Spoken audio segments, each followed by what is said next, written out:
அண்மை செய்தியை பார்க்கிறோம். அண்ணா பல்கலைக்கழக மாணவி வழக்கில் குற்றவாளி ஞானசேகரனுக்கு இன்னும் சற்று நேரத்தில் தண்டனை விவரங்கள் அறிவிக்கப்பட இருக்கின்றன. இதையடுத்து அவர் புழல் சிறையிலிருந்து சென்னை மகளிர் நீதிமன்றத்தில் ஆஜர்படுத்தப்பட்டிருக்கிறார். இதுகுறித்து சிறப்பு நேரலையில் பார்த்துக் கொண்டிருக்கிறோம். தொடர்ந்து பேசுவதற்காக செய்தி அறையிலிருந்து நெறியாளர் அபிநயா இணைகிறார். அபிநயா, அப்ப இந்த தண்டனை விவரங்கள் எப்படி இருக்கும் அப்படிங்கிற ஒரு எதிர்பார்ப்பு இருக்கிறது. தற்போதைய நிலவரப்படி அவர் ஆஜர்படுத்தப்பட்டிருக்கிறார். விவரங்கள் என்ன? காயத்ரி, இந்த வழக்கை பொறுத்த வரைக்கும் இது இங்கு தமிழ்நாட்டில் மட்டுமல்லாமல் தேசிய அளவிலும் மிகுந்த முக்கியத்துவம் வாய்ந்த ஒரு வழக்காக பார்க்கப்பட்ட ஒன்று. இதில் மிக விரைவாக இதில் தீர்ப்பு வழங்கப்படுகிறது என்று இரண்டு விதமான விஷயங்களும் சொல்லப்படுகின்றன. அதில் முக்கியமாக இந்த தீர்ப்பில் குற்றவாளிக்கான தண்டனை பெற்றுத்தருவது சார்ந்த அந்த நடைமுறைகள் அனைத்தும் காவல்துறையினருடைய செயல்பாடுகளின் அடிப்படையில் அது விரைவுபடுத்தப்பட்டிருக்கிறது. யார் குற்றம் புரிந்திருக்கிறார்கள் அவர்களுக்கான தண்டனை பெற்றுத் தருவதற்கான அனைத்து விதமான நடவடிக்கைகளும் எடுக்கப்பட்டிருக்கிறது என்று அரசு தரப்பில் தெரிவிக்கப்பட்டிருந்தது. இந்த நிலையில்தான் தண்டனை விவரம் இன்னும் சற்று நேரத்தில் அறிவிக்கப்பட இருக்கிறது. சென்னை மகளிர் நீதிமன்றத்தில் இதற்கான தண்டனை விவரம் விரைவில் அறிவிக்கப்படும் என்று தெரிவிக்கப்பட்டிருக்கக்கூடிய நிலையில் அங்கிருக்கும் நம்முடைய செய்தியாளர் கோகுலிடம் நாம் பேசலாம். கோகுல், இப்ப தண்டனை விவரத்தை பொறுத்த வரைக்கும் குற்றவாளி தரப்பில் குறைந்தபட்ச தண்டனை கொடுக்கப்பட வேண்டும் என்ற கோரிக்கை முன்வைக்கப்பட்டது. அதற்கு அரசு தரப்பில் கடுமையான எதிர்ப்பு முன்வைக்கப்பட்டது.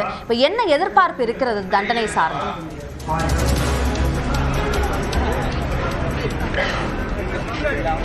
அண்ணா பல்கலைக்கழக மாணவி பாலியல் வன்கொடுமை வழக்கில் இன்னும் சற்று நேரத்தில் தண்டனை விவரங்களை நீதிபதி அறிவிக்க இருக்கிறார்.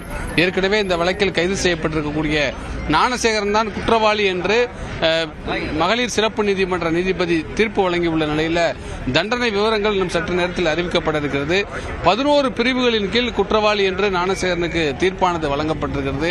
அதிகபட்ச தண்டனை வழங்க வேண்டும் என்று காவல்துறை தரப்பில் வழக்கறிஞர் நீதிபதியிடம் கோரிக்கை வைத்திருக்கிறார். அதே நேரத்தில் குடும்ப சூழல் கருத்தில் கொண்டு தனக்கு குறைந்தபட்ச தண்டனையை வழங்க வேண்டும் என்று ஞானசேகரன் தரப்பிலும் கோரிக்கையானது வைக்கப்பட்டிருக்கிறது. அந்த அடிப்படையில் இன்றைய தினம் தண்டனை விவரங்களை அறிவிப்பதாக நீதிபதி ராஜலட்சுமி அறிவித்திருந்தார். இன்னும் சற்று நேரத்தில் அவர் நீதிமன்ற அறைக்கு வர இருக்கிறார். அங்கு இந்த வழக்கில் தண்டனை விவரங்களை அறிவிக்க இருக்கிறார். குறிப்பாக இந்த வழக்கு என்பது ஏறக்குறைய 5 மாதங்களில் விசாரணையானது நடத்தி முடிக்கப்பட்டு இந்த வழக்கில் தண்டனை வழங்கப்பட்டிருக்கிறது. தீர்ப்பானது வழங்கப்பட்டிருக்கிறது. டிசம்பர் 23ஆம் தேதி இந்த குற்றச்சம்பவம் நடந்த நிலையில் இந்த வழக்கை சிறப்பு புலனாய்வு பிரிவு அதிகாரிகள் 3 பெண் IPS கொண்ட அதிகாரிகள் இந்த வழக்குடைய விசாரணை நடத்தினார்கள். உயர்நீதிமன்ற உத்தரவின் அடிப்படையில் தான் இந்த சிறப்பு புலனாய்வு குழுவானது அமைக்கப்பட்டது. அந்த அடிப்படையில் சிறப்பு மகளிர் நீதிமன்றத்தில் இந்த வழக்குடைய விசாரணை நடைபெற்ற நிலையில் தினசரி இந்த வழக்குடைய விசாரணை நடத்தி முடிக்கப்பட்டு இந்த வழக்கில் ஞானசேகரன் ஒருவர் மட்டும்தான் குற்றவாளி என்றும் 12 பிரிவுகளின் கீழ் வழக்கு பதிவு செய்யப்பட்ட நிலையில் 11 பிரிவில் ஞானசேகரனுடைய குற்றம் உறுதி செய்யப்பட்டிருப்பதாக இந்த தீர்ப்பானது வழங்கப்பட்டிருக்கிறது. அதிகபட்ச தண்டனை என்ற போதில் ஆயுள் தண்டனை என்ற அடிப்படையில் இந்த குற்றப்பிரிவுகளுக்கு வழங்கப்படும் என்ற ஒரு எதிர்பார்ப்பும் நிலவுகிறது. அதே நேரத்தில் ஆயுள் தண்டனையை வேறு ஏதாவது குறைந்தபட்ச தண்டனையாக வழங்க வேண்டும் என்ற ஒரு கோரிக்கையை ஞானசேகரன் தரப்பில் வைத்திருக்காங்க. நீதிபதியும் வழக்கறிஞரிடம் இந்த கேள்விகளை கேட்டிருக்காங்க. ஆயுள் தண்டனையில் குறைந்தபட்ச ஏதாவது சட்டப்பிரிவுகளில் ஏதாவது இடம் இருக்கா என்ற ஒரு கேள்வியும் கேட்டிருக்காங்க. அந்த அடிப்படையில் நீதிபதி இன்னும் சற்று நேரத்தில் இந்த தமிழகத்தை உலுக்கிய இந்த வழக்கில் ஒரு முக்கியத்துவம் வாய்ந்த வழக்கில் தண்டனை விவரங்களை அறிவிக்க இருக்காங்க. கோகுல், இப்போ 11 பிரிவுகளில் அனைத்துமே குற்றங்கள் நிரூபிக்கப்பட்டிருக்கு என்று நீதிபதி தீர்ப்பளித்திருக்கிறார். அந்த அடிப்படையில் அவர் குற்றவாளி என்று குறிப்பிடப்பட்டிருக்கிறது. ஸோ அந்த பிரிவுகளின் அடிப்படையில் அதிகபட்ச தண்டனை என்றால் என்னவாக இருக்கும்? சட்ட விதிகள் சொல்வது என்ன?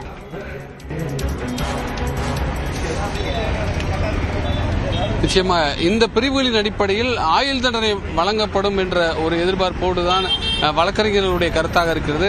வழக்கறிஞர் தரப்புல இந்த வழக்கில் ஆயுள் தண்டனை வழங்குவதற்கான வாய்ப்பு இருப்பதாக சொல்லப்படுகிறது. அதே நேரத்தில் ஆயுள் தண்டனையில் குறைந்தபட்ச தண்டனையில் வழங்கக்கூடிய சட்டப்பிரிவுகள் ஏதாவது இருக்கிறதா என்ற ஒரு கேள்வியை நீதிபதி வழக்கறிஞர்களும் கேட்டிருந்தார்கள். அந்த அடிப்படையில் தான் ஒரு 4 நாட்கள் அதற்கான அவகாசம் எடுக்கப்பட்டு இன்றைய தினம் தண்டனை விவரங்களை அறிவிப்பதாக நீதிபதி அறிவித்திருந்தார். வழக்கறிஞர்களும் இந்த வழக்கில் எந்த மாதிரியான தண்டனை வழங்கப்பட இருக்கிறது என்ற ஒரு எதிர்பார்ப்போடு நீதிமன்ற அறையில் காத்துக் கொண்டிருக்கிறார்கள். இன்னும் சற்று நேரத்தில் நீதிபதி ராஜலட்சுமி இந்த வழக்கில் தண்டனை விவரங்களை அறிவிக்க இருக்கிறார். ஒரே ஒரு குற்றவாளி என்று தீர்ப்பானது வழங்கப்பட்டிருக்கிறது. தொடர்ந்து இந்த வழக்கில் சாட்சியங்கள் ஏறக்குறைய 29 சாட்சியங்களிடம் விசாரணை நடத்தப்பட்டது. அதேபோல செல்போன் ஒரு முக்கியமான சாட்சியாக பார்க்கப்பட்டது. தகவல் தொழில்நுட்ப அடிப்படையில் அதற்கான சயின்டிபிக் எவிடன்ஸ் எல்லாம் அறிவியல் பூர்வமான ஆதாரங்களை எல்லாம் நீதிமன்றத்தில் காவல்துறை தரப்பில் சமர்ப்பித்தார்கள். பல்வேறு நூற்றுக்கணக்கான ஆவணங்களை சமர்ப்பித்தாங்க. அந்த அடிப்படையில் நடைபெற்ற இந்த வழக்கு விசாரணையில் தான் இந்த தீர்ப்பானது வழங்கப்பட்டிருக்கிறது. விரைவில் இன்னும் சற்று நேரத்தில் இந்த வழக்கில் என்ன மாதிரியான தண்டனை வழங்கப்பட இருக்கிறது என்ற ஒரு எதிர்பார்ப்போடு நீதிமன்ற அறையில் வழக்கறிஞர்கள் காத்திருக்காங்க. இன்னும் சற்று நேரத்தில் நீதிபதி ராஜலட்சுமி இந்த வழக்கில் தண்டனை விவரங்களை அறிவிக்க இருக்காங்க. கோகுல், முன்பு இந்த தீர்ப்பு அளிக்கப்பட்ட போது, அவர் குற்றவாளி என்று அறிவிக்கப்பட்ட போது தன்னுடைய குடும்ப சூழலை எல்லாம் காரணம் காட்டி குறைந்தபட்ச தண்டனை வழங்கப்பட வேண்டும் என்ற கோரிக்கையை ஞானசேகரன் தரப்பு முன்வைத்திருந்தது. பொதுவாக நீதிபதி ஒரு தீர்ப்பை அளிக்கும் போது என்னென்ன அம்சங்களை எல்லாம் அடிப்படையாக கொண்டு அந்த தீர்ப்பை வழங்குவார்? நிச்சயமாக இந்த வழக்கை பொறுத்தளவு டிசம்பர் மாதம் 23ஆம் தேதி குற்றச்சம்பவம் நடந்திருக்கிறது. அடுத்த நாள் 24ஆம் தேதி மாலையில் கோட்டூர்புரம் காவல் நிலையத்தில் பாதிக்கப்பட்ட மாணவி புகார் அளித்தார்.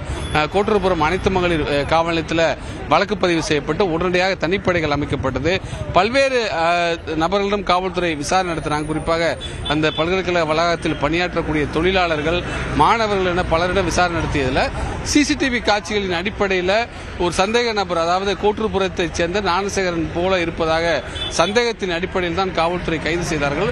செல்போனை பறிமுதல் செய்த போதும் மாணவி அளித்த அந்த வாக்குமூலத்தின் அடிப்படையிலும் அவர் அளித்த அந்த அவரை உறுதி செய்ததன் அடிப்படையில் தான் ஞானசேகரன் கைது செய்யப்பட்டார். கைது செய்யப்பட்ட ஞானசேகரனிடம் தொடர்ந்து விசாரணை நடத்தப்பட்டது. அவருடைய செல்போனில் இருந்து பல ஆதாரங்களை காவல்துறை திரட்டினாங்க. அது மட்டுமில்லாமல் குரல் பரிசோதனை நடத்துவதற்கு நீதிமன்றமே அனுமதி வழங்கியது. 2 நாட்கள் குரல் பரிசோதனையும் ஞானசேகரனுக்கு நடத்தப்பட்டது. தொடர்ந்து இந்த வழக்கில் இருக்கக்கூடிய சாட்சியங்கள் அனைத்தையுமே காவல்துறை நீதிமன்றத்தில் ஆஜர்படுத்தினாங்க.